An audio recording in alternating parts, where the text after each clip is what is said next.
Hello and welcome to Todd Rolls Dice, where we have some old world reveals. This must be exciting for old world fans. I think this confirms a theory that I've had for a little while as well. But also this is a faction that I love.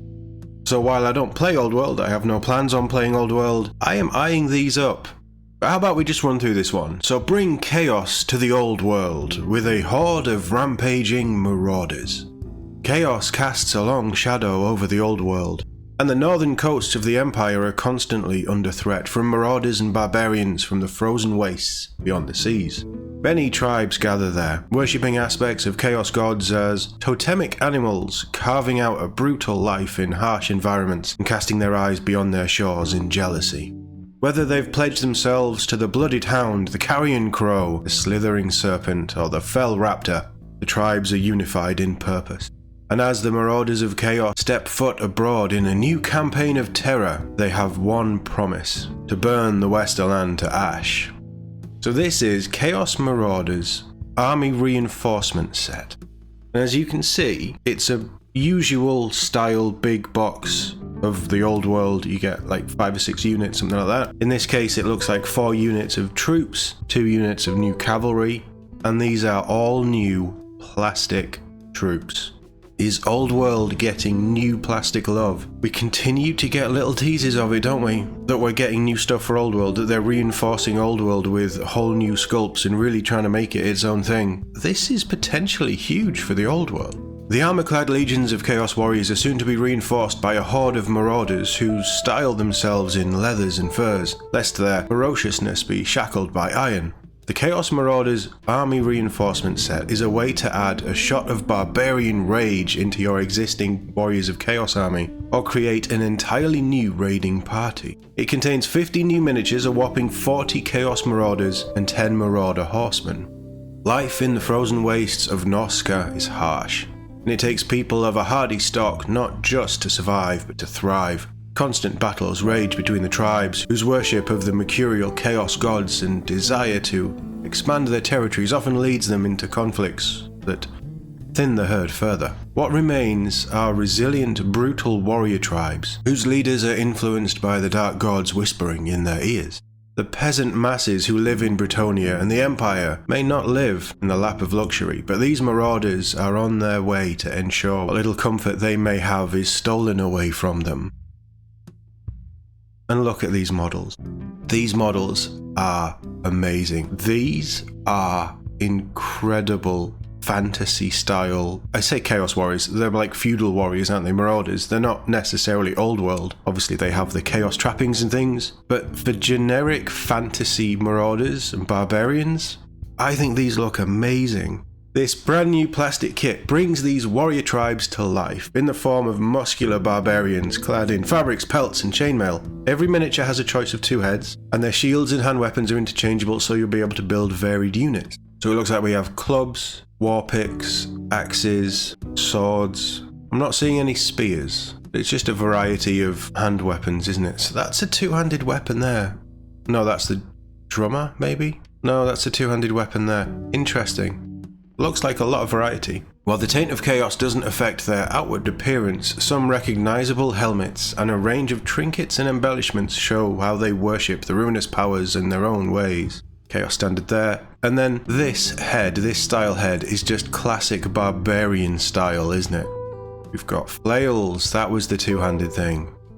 Maces. Lots of different stuff. Each set of 20 can be made into 2 units of 10, each with full command options, and you have enough weapon options to outfit your regiments with either hand weapons and shields, great weapons, or flail. Though a marauder's lot in life is largely a miserable one, the ruinous powers don't go so far as to demand their servants foot slog everywhere, and the warrior tribes are well practiced in raising powerful, if ill-tempered steeds that they ride into battle. Marauder horsemen are often the first wave of offense when the tribes find their foe, crashing headlong into enemy ranks with heavy spears and flails. And again, all new plastic kit, they're looking very nice. Each set of 10 Marauder horsemen in this box can be built as 2 units of 5, each with their own command group of champion, musician and standard bearer. Just like the regular Marauders, they sneer from atop their powerful steeds. Each horseman has a choice of 2 heads. You can see their different options there. They are looking really cool.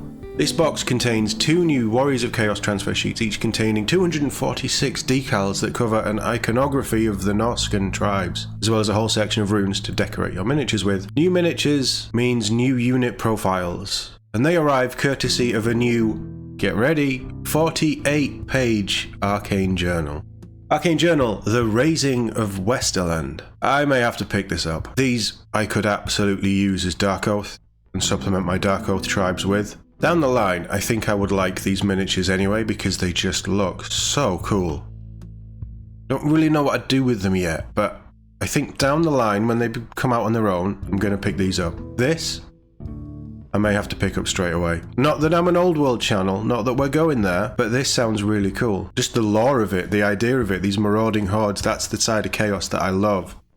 Alongside rules for your Marauders, this new softback supplement goes into detail about the warrior tribes of Norsca, the 4 primordial spirits and how they worship them, and Freydal, the Chainmaker's invasion of the Westerland. New rules for the 4 cults of chaos, chaotic traits, a lore of the Shadowlands, plus new artifacts of the Shadowlands give you everything you need to represent a ferocious army of tribesmen in thrall to the Chaos Gods. This is all sounding incredibly Dark Oath.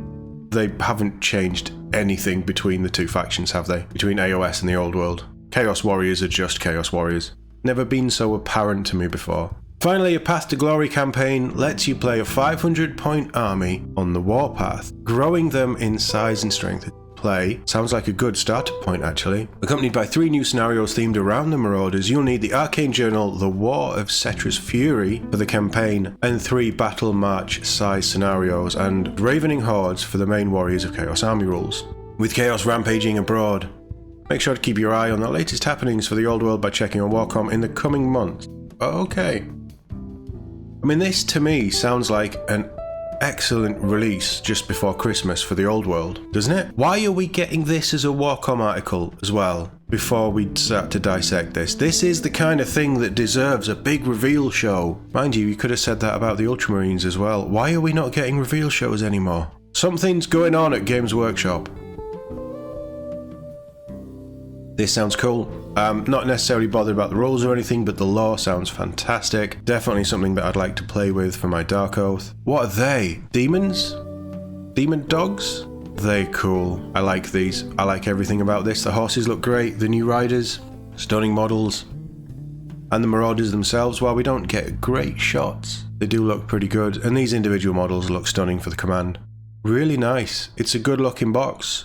I don't know how much it'll be, but I do like the look of these. I'm always working on other campaigns and ideas and things that haven't quite come to fruition yet for other games. But for me, alright, it doesn't really matter what base size they're on or whatever, but these would be amazing barbarians to fight in a campaign where you have like NPC enemies and things roving around. Something like Rangers of Shadowdeep, that kind of thing. That's where my head went straight to. These would be amazing barbarians, or some sort of proxy for some of the warriors in there. Yeah, I really like these.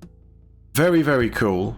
Wasn't expecting new Marauders, I'll be honest. They are probably on par with the Dark Oath, although I do love my Dark Oath. But the details, the fur, the horses look great, but the fur on all of these, they're just how they've been sculpted. Absolutely stunning. Let me know what you think in the comments below. Old World players, anyone can answer, but specifically you guys ideally, what do you think this means for the future of the Old World? We know that they're pushing with these campaigns and obviously this book, The Raising of Westerland, while in a different area of the Old World. It links in with Cetra's Fury, which, interesting that they're linking these Arcane Journals into campaigns. Not sure how I feel about that, but then Old World players, you probably want these Arcane Journals as they come out anyway. 500 point starter sounds good. Could that be a good way of getting new people into the game? But what does this mean for the Old World? I think this is starting to look exciting for the Old World. Grand Cathay was an incredible reveal of all new plastics. And then we got some new Tomb King stuff. Not a huge amount, but new plastic heroes or leaders, whatever you class them as in the Old World. And then a whole new plastic Chaos Tribes section. Potentially exciting for the future of the Old World. I'd love to know your thoughts. Let me know in the comments below. As always, thank you very much for watching, and I'll see you all in the next one.